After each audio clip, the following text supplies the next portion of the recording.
What's up guys, it's Everett here and we're on week number 8 of the at-home series, and this might be the final week I do of the at-home series. I'm probably going to spend more time on mobility videos, technique videos, things like that. I seem to be getting a lot more good feedback. Not that you guys haven't been liking these videos, but it seems like those are more popular, so I'll spend more time making those. So we have our final 2 days potentially. Day number 1 is going to be a really long EMOM ladder. I'll explain it as I always do. It's going to look extremely simple, but it is going to get brutal as we get through it, probably like minute 15 or so. It's going to get really bad. So check your form, push yourself, but keep it tight. Day number 2, we're going to be doing 30 seconds of work, a number of movements, and just 5 rounds straight through with little bits of rest. A lot more abs focused. So let's hop into it. Day number 1, we have our 20-minute EMOM ladder with 3 movements: grasshopper plank burpees, jumping lunges, and push-ups. So EMOM stands for every minute on the minute. We've done them several times before. You complete the reps in that minute. If you complete them in 45 seconds, you now have 15 seconds to rest before that minute ends, and the new minute begins and you do the movements over again. Ladders we've done before as well. So the first round we'll do 1 rep at each move, and then you rest for quite a while. Second round, you do 2 reps. Third round, 3 reps per move. At a certain point in time, you're going to have no rest left. At that point, you just do the movements back to back to back, adding reps as you work through the rounds, rest when you need to. So that might happen at round number 8 for you. It might happen at round number 18. But do what's right for you, pick a pace at that point, and just chip away as many sets and reps as you can handle for the remaining minutes. To start everything off, we have 2 movements combined. We have a plank burpee, so we did these several weeks ago. It's not a full burpee, no push-up and no hop. We're just jumping down into a plank. And then the grasshopper plank, if you remember, we'll kick one leg underneath the torso and then the other leg in the opposite direction underneath the torso. Jump back up, and that's rep number 1. So these are going to get very taxing on the heart, so good even pace here. Watch the back, try to keep it neutral the entire time as you move up and down.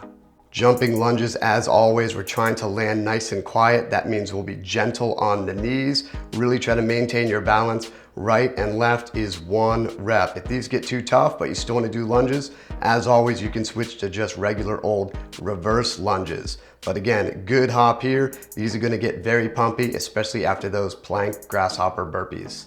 Push-ups, all of our standard push-ups apply solid plank, touch the ground, and then back up, full extension of the elbow. As these get tough, you can regress to knee push-ups, or you can just start off with knee push-ups. Day number 2, we have 6 movements and 5 rounds. So we're gonna do 30-second AMRAPs at each movement or position, and then a 15-second rest in between them. You'll go 1, 2, 3, 4, 5, 6, and then rest as long as you want. Minute, 90 seconds, 2 minutes. You can change that as you move through the rounds, or you could keep it quick and just do 15 seconds between number 6 and then going back to number 1. First position is a plank, and as always, we're focusing on breathing into the stomach. What are the hips doing? What are the palms doing? And what are the balls of the feet doing? Solid static position here.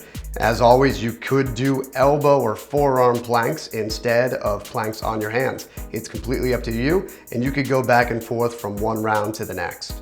After this, we have a little posterior chain with skydivers. Again, we're contracting the entire posterior chain, and we want as little of the body on the ground as possible. After this, hell squats. So these are essentially a squat with 2 lunges. So we're gonna squat down, you're gonna lunge so the toes and the knee of one leg touch the ground, stay low, and then lunge with the other leg and stand up. So squat, lunge right, lunge left, and then stand up is 1 rep. Try to stay as low as you can. Make sure you have enough space around you. And finally, watch the knee. Don't bang it on the ground if you're doing this like on concrete in a garage. Cossack squats, we have a lot of variations based on your mobility. It's a wider stance. We've done these before. Trying to keep the knees pointed in line with the toes, going as deep as you can in the squat depending on safety. You can also rotate so your toes are facing more the outside of the body.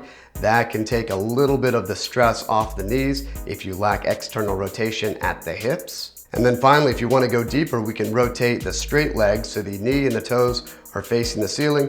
This will allow you to get deeper, but really make sure the leg you're squatting on, the heel is still on the ground. The toes only come off the ground on the leg that is straight here. Thread the needles. I'll leave this up to you. You could do 30 seconds per side every round or about 15 to 20 seconds per side.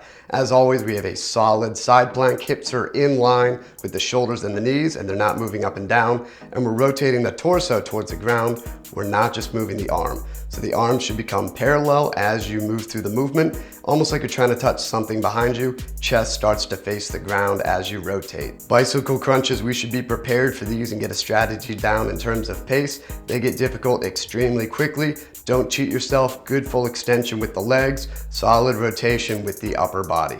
All right, great job knocking out week number 8. And as always, make sure you're recovering. If you need more volume, check out the push-up protocol. Been getting a lot of good feedback on people really maxing out their numbers on push-ups, adding a lot of reps to their top set, and that's what that program was designed for. And again, recover. So I've been putting up a lot of new mobility and stretching videos, and if you haven't checked those out, make sure you watch them. That's the main theme of this channel. So make sure you're throwing those in the mix and keeping your body in, tip-top shape and really improving your active ranges of motion. So thanks for watching. As always, leave me a like if you like the workouts in the video. If you haven't subscribed yet and you're just checking back into the channel here and there, make sure you subscribe for more videos, and see you in the next video.